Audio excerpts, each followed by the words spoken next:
doordat alles te plak wie, hier de opperluis het gevoel dat er wat mist in het geheel. Er moest wat bij, oors wie het net volslaan, maar hij wist net rucht wat.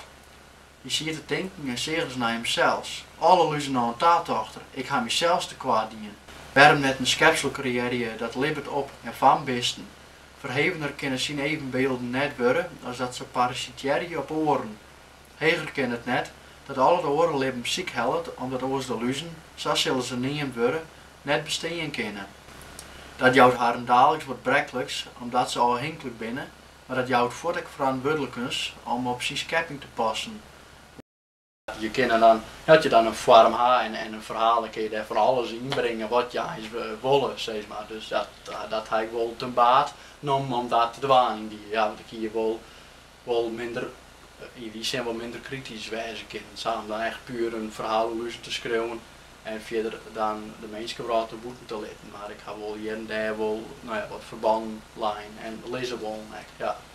In 2007 ben ik begonnen maar in de tussentijd had ik wel een heel soort andere dingen gedaan. Toen ben ik wat begonnen met een paar verhalen en de eerste verhaal heb ik op vastgestien. En daarna nou ja, had ik wel andere dingen die heb ik meer dicht als dan echt verhalen schrijven. En hier is wat lien had ik bij Weropik. Ik dacht nou, het zou toch wel mooi vinden dat er nou eens een verhaalbundel uitgroeien kunnen zoeken. Dus toen had ik Weropik en nou ja, schaafd en bieskreun en nou ja, uiteindelijk is dan een boek. Maar ja, soms zei de kinderen dat ik 4 uur dienen aan een publicatie benamen en je bent jong, dus ja, dan ben je je jonge Friese schreeuwer. Ja, dat is wel zo, ja.